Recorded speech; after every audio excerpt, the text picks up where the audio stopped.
On the day of my 7th wedding anniversary, for the first time I walked into the room wearing lingerie. In the heat of the moment, my husband abruptly stopped because of a phone call. He dragged me and rushed to the hospital, ordering me to deliver the baby for his mistress, Tiffany.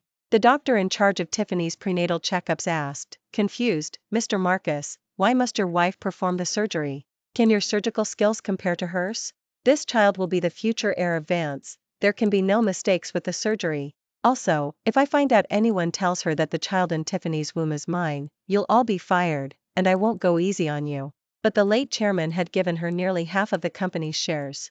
"What if she discovers your affair with Miss?" Marcus sneered. "She loves me so much, she'll believe anything I say. Besides, she's a young woman with no family support. She was adored by her grandfather, but now her grandfather is dead.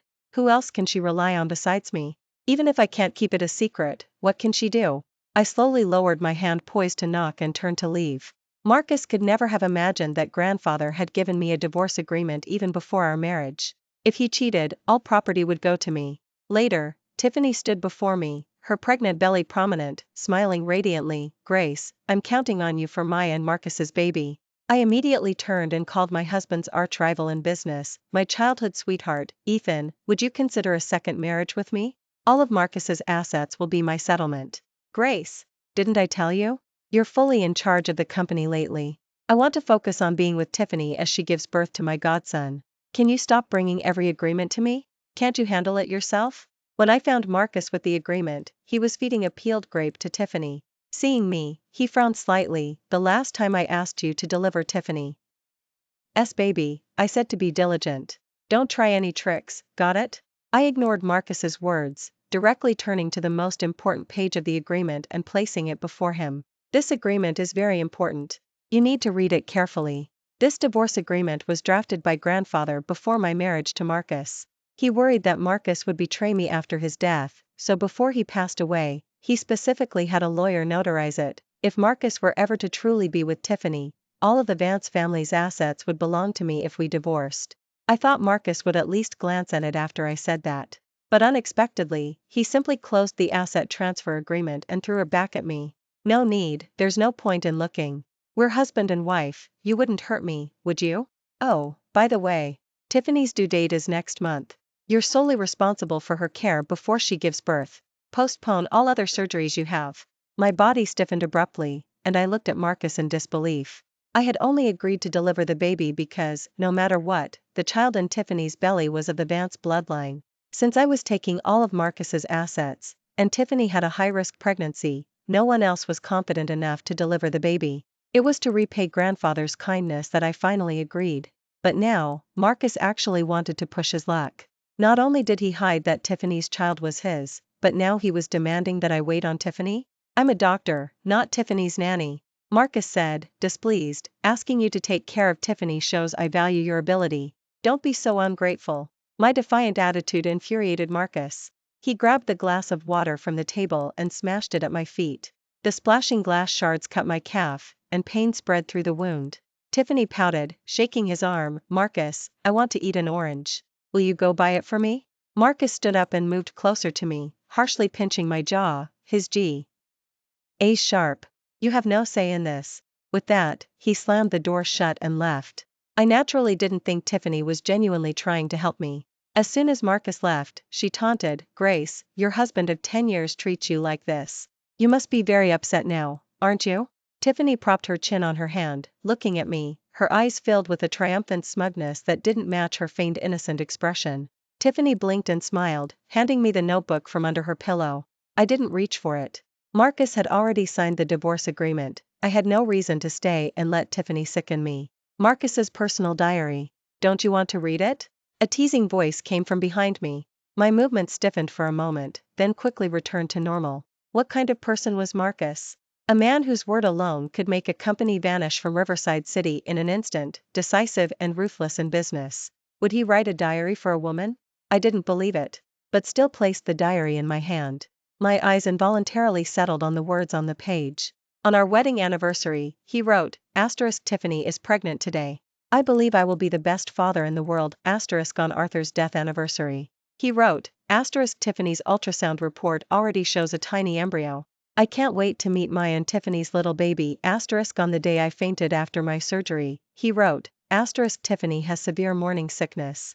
The baby isn't being good at all. If you bully mommy again, daddy won't like you asterisk I didn't even notice that my hands, turning the pages of the diary, were trembling slightly. It turned out that while I was preparing our wedding anniversary dinner, waiting for Marcus to return, he was celebrating a new life with Tiffany. While I was grieving for grandfather and going to visit him, Marcus claimed Ethan used hackers to steal company secrets and rushed away before even reaching grandfather's grave. It turned out he was accompanying Tiffany to her prenatal checkup. Even after I fainted post-surgery, and a colleague called him to explain my condition, he didn't come to the hospital to pick me up. It turned out he was taking care of Tiffany's morning sickness. The pain from my jaw and wound wasn't as intense as the pain in my heart at this moment. The notebook in my hand fell to the floor, and I felt like I was about to collapse.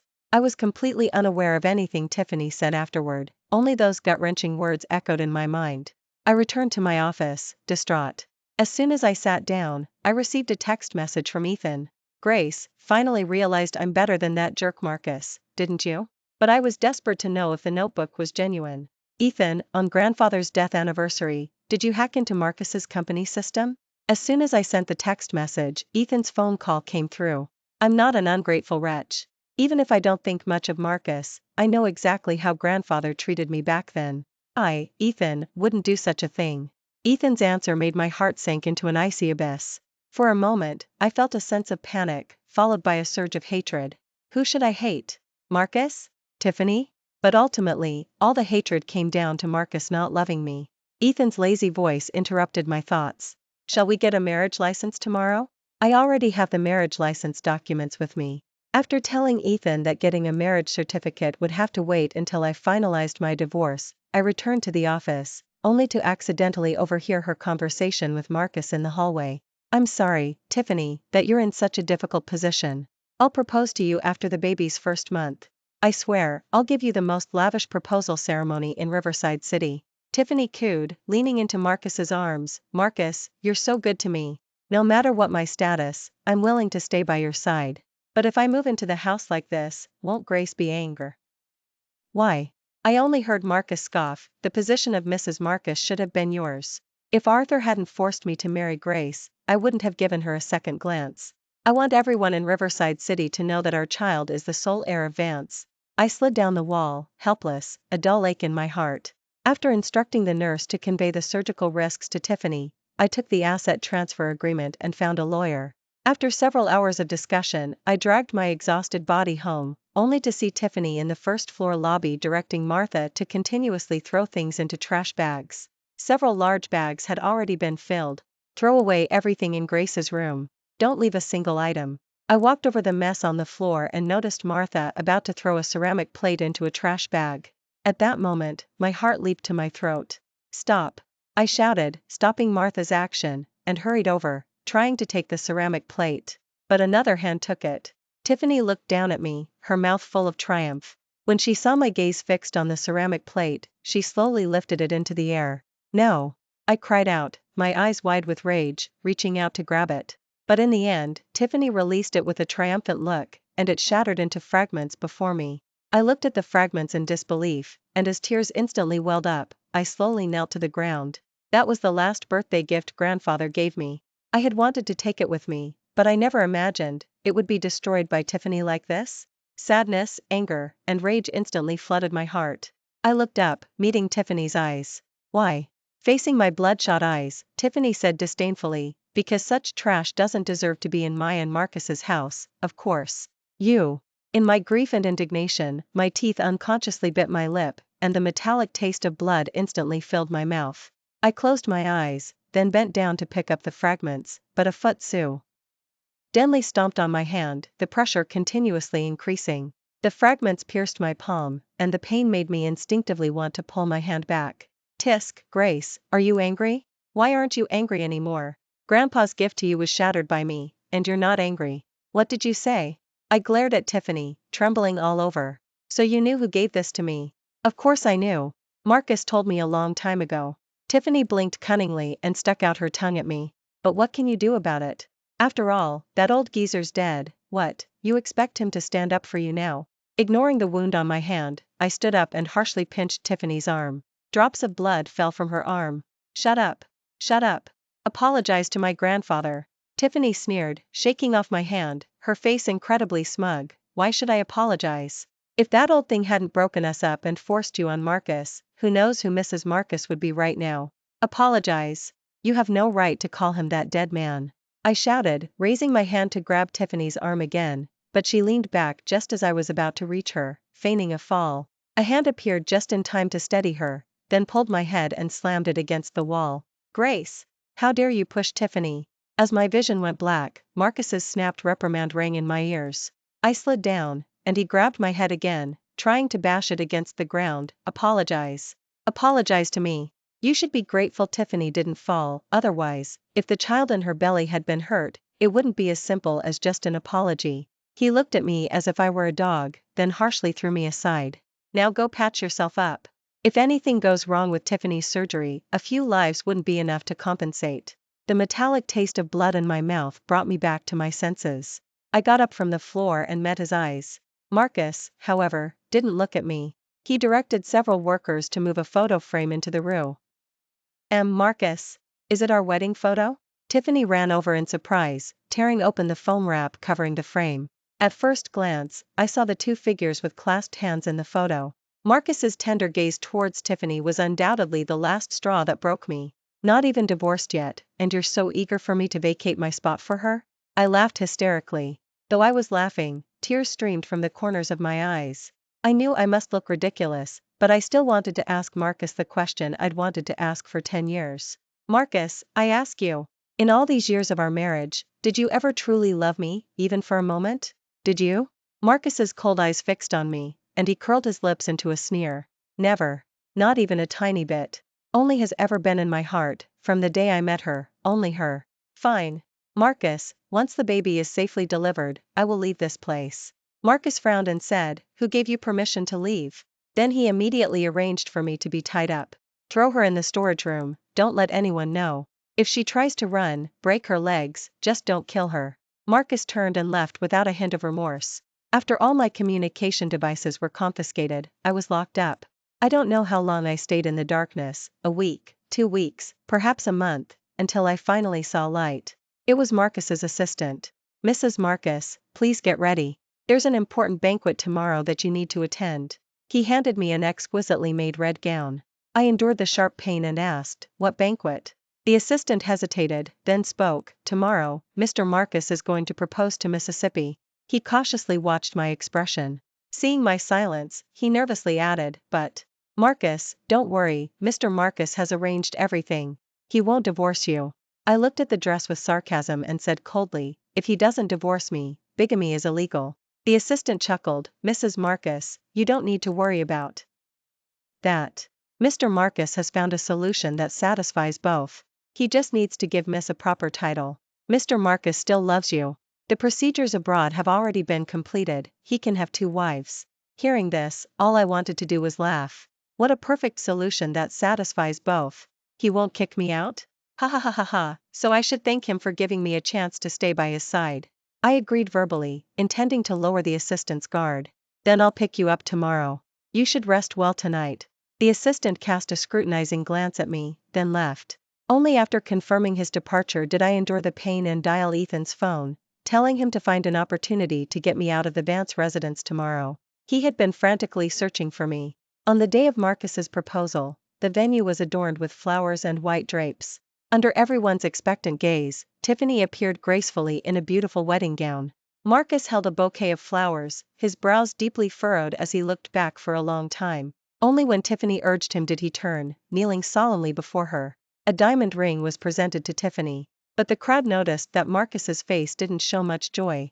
The expression as he turned again was clearly waiting for someone to appear. Finally, footsteps sounded, and Marcus's lips curved upward, full of triumph.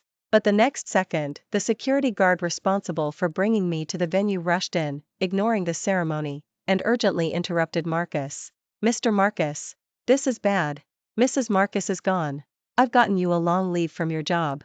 You have too many injuries, so just lie down and rest well for a while. Ethan dabbed water on my lips with a cotton swab. I opened my chapped lips, but for a moment, I didn't know what to say. Ethan looked earnestly into my eyes. Grace, do you still mean what you said about getting married? I froze for a moment.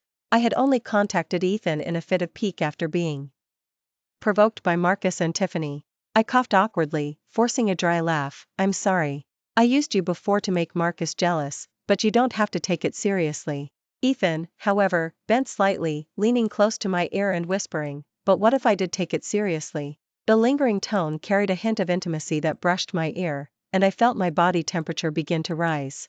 I didn't need to look to know my face was completely red. As if that wasn't enough, Ethan suddenly pulled me closer. So close I could see the fine hairs on his face. When my gaze met his playful eyes, my heart skipped a beat. Seeing my stunned expression, Ethan tilted his head and chuckled softly. I didn't expect you to still be so innocent after all these years. I was a little annoyed and turned my face away, no longer looking at him. Ethan laughed even more heartily. All right, I won't tease you anymore. Tell me, when are we getting the marriage license? He dangled the marriage license documents in front of me. How about it? When my grandfather heard I needed the marriage license documents to marry you, he went back to the family estate that very night to get them for me. Back then, when grandfather married you off to Marcus, my grandfather was so mad he didn't speak to yours for a long time. Eventually, your grandfather came to our house with good wine to apologize, and then mine finally softened. Hearing mention my grandfather, the image of that skinny old man reappeared in my mind, and my eyes gradually became moist. You know how much my grandfather liked you. He even blamed me for being useless and not getting you away from Marcus. At this, Ethan glanced at me. It's not my fault someone was blindly devoted to Marcus back then and didn't even give me a second glance. His tone was sour. I couldn't help but laugh. If someone had been clearer back then, I might have hesitated before marriage. Objectively speaking, you're much better looking than Marcus. My tone was playful, with a hint of teasing. Really? Ethan said with a half-smile. I was the one who carried you out of the fire when your house burned down back then. I still have a scar on my back. Isn't that obvious enough? Mentioning this, Ethan quickly sobered, but someone ungrateful, after I rescued her, immediately got engaged to Marcus and never contacted me again after they married, completely ignoring our childhood friendship. I was shocked by the information in his words. I murmured, wasn't it Marcus who saved me back then? If hadn't saved me from the fire, I never would have fallen for him, and grandfather wouldn't have agreed to marry me to him. The air hung heavy. After a long while, Ethan began unbuttoning his shirt, one button at a time, in front of me. I quickly closed my eyes, my face flushing again. A warm hand, however, suddenly took mine. I wanted to pull away, but that hand held mine firmly. My fingertips glided over Ethan's body, pulled by him gradually downward. The unknown made every pore on my body tremble. I didn't dare open my eyes. Ethan's soft chuckle reached my ears. What are you afraid of? My fingertips trembled slightly until the smooth sensation under my hand changed. It was a scar. Ethan had a large, formidable scar on his waist. A faint suspicion formed in my mind, but I didn't dare to confirm it. It was me back then. I carried you out of the fire, remember? When I was carrying you out, the roof beam broke. I was afraid it would hit you, so to avoid it, my waist hit the burning table corner. I gently stroked Ethan's scar, and tears fell before I could even speak. I remembered, and I finally understood why I felt a sense of familiarity when I smelled Ethan's scent. Seeing me cry, Ethan looked a little helpless. He pulled his shirt back up and shrugged awkwardly. It stopped hurting a long time ago. Why are you crying? But I cried even harder, leaning on Ethan's back, my tears and snot mixing together, staining his expensive shirt. Only when I started to feel heartbroken for Ethan's wound did I realize that his injury had long since become a scar. After crying enough, I felt embarrassed and apologized to him with red eyes. I'm sorry, I soiled your shirt. Ethan, exasperated, wiped my tears. It's just a shirt. There's nothing to apologize for. I lowered my head and rubbed my nose. It wasn't just that. I'm sorry, I mistook you for someone else. It's obvious Marcus was meddling, needlessly missing out on so many years. I'll beat him senseless. My tears turned into laughter. I could actually picture Marcus with his teeth knocked out, but I still said seriously, why fight? Do you think you're still 18? You're in your 30s, can't you be a bit more mature? Ethan stroked his chin and clicked his tongue. 30s isn't so bad. Men are boys at heart, even until death. Grace, let's get our marriage license tomorrow. I finally got you back. I need to quickly secure my position. Seeing serious expression, I knew he wasn't joking. Like when we were children, I reached up and pinched Ethan's handsome face. Okay, congratulations on finally succeeding. Ethan hugged me tightly, his face filled with the joy of regaining what he had lost. Feeling's heart beating in his chest. Only then did I realize that my heart could still beat so intensely for another person. While I was with Ethan, Marcus was searching for me everywhere. He left Tiffany alone at the proposal venue and ran several red lights on his way back to the Vance residence. He himself didn't know where the sense of panic came from, he just wanted to find me as soon as possible. Marcus opened the room door, wanting to find traces of my presence. But there were none. Because had already thrown away all my belongings. The person sent to investigate my whereabouts called. Marcus anxiously answered, "Where's Grace?" "Mr. Marcus, we haven't found any records of Mrs. Marcus leaving the country. She should still be in Riverside City. The hospital also doesn't know her whereabouts." Marcus had a splitting headache and raged, "Get out and find her now." Anxiety consumed Marcus, making his mood exceptionally irritable. From the wardrobe to the drawers, from the room to the living room, he desperately wanted to find something of mine. His footsteps stopped at a ceramic plate with a kitten print in the kitchen. Marcus found it strangely familiar. Martha, seeing Marcus's unusual state, quickly went over and took the plate, forcing a smile. "I'm sorry, sir, this belongs to Mrs. Marcus. I'll throw the plate away right now. Please don't be angry." Marcus suddenly remembered that this plate appeared on the dining table every morning. He told Martha to stop, his voice trembling slightly. "Is this Grace's?" Martha, bewildered, replied, "Yes, Mrs. Marcus makes you breakfast every morning, and this is the plate she uses most often." "Then where is she?" Marcus felt an inexplicable discomfort in his heart. He leaned on the dining table to steady himself. Martha was silent for a moment. "Sir, I've decided to resign and return to my hometown. Some things I know I shouldn't say, but I'm speaking for grandfather, and for Mrs. Marcus. Ever since the marriage, Mrs. Marcus has been devoted to you wholeheartedly. No matter how you treated her, she would make you breakfast and wait for you to come home to eat dinner together. Have you ever carefully looked at the gifts Mrs. Marcus prepared for you? But you allowed that woman to move into the Vance residence. Don't you think that stabbed Mrs. Marcus in the heart? I don't know about other things, but I know how Mrs. Marcus treated you and your grandfather. So you hurt her, you locked her in the storage room. Didn't you know Mrs. Marcus is afraid of the dark?" The storage room door was wide open. Marcus smelled rust and for a moment, didn't dare to go closer. Marcus reached out to feel for the light in the storage room but couldn't find it. He stared blank. Ly at the rope stained with my blood on the ground. A strange feeling rose from the bottom of his heart. Is there no light in the storage room? Was she just thrown in here like this for a month? No one answered his question. His heart suddenly constricted, and a subtle ache spread through his heart. Marcus didn't even dare to look at the large patches of bloodstains in the storage room, he just desperately wanted to see me. Martha continued speaking behind him. "You also signed the agreement grandfather gave to Mrs. Marcus. Since you've already decided to divorce, don't bother Mrs. Marcus and that young man from the Sia family anymore. You grew up together. Why make Mrs. Marcus suffer this much?" Marcus suddenly turned and stared at Martha. "What agreement are you talking about?" He remembered the agreement I gave him at the hospital and began to feel uneasy. "It was drafted by grandfather when he was alive, that if you cheated," Martha sighed, "the Vance family property would all go to Mrs. Marcus." Remembering that I had reminded him to carefully read the agreement before he signed it, Marcus collapsed to his knees. "I have to find Grace. I regret it." Marcus belatedly remembered our past, and self-reproach was driving him mad. "Where is she? I need to find her." Tiffany, appearing with the child, heard Marcus's words and froze on the spot. She had already been utterly humiliated at the proposal venue, and now hearing him say that, she was both angry and anxious. "Marcus, why are you looking for that vile woman? She doesn't deserve to stand by your side." Before could speak, the door to the Vance residence was pushed open. Ethan slowly approached Marcus, and seeing the tense atmosphere between the two, he let out a gloating laugh. "Looks like I really walked into a good show. Where's Grace? Where have you hidden her?" Marcus demanded, clenching his fists. "Ethan, you don't deserve to even mention Grace. You'd better not tarnish her name again." Marcus's blood shot eyes stared intently at Ethan, repeating, "Where's Grace? Give back to me." Hearing this, Ethan, furious, laughed instead. "Give her back to you? What is Grace to you? Why should I give her back to you? She's my wife, we have a marriage certificate." Marcus stumbled upstairs, trying to find our marriage certificate, but Ethan blocked him. "Is this what you're looking for?" Ethan threw two certificates at Marcus's face. Too bad, you and Grace are already divorced. The divorce certificate was also thrown out by Ethan. Marcus trembled as he opened the divorce certificate. Impossible. I didn't agree to a divorce, we're not divorced.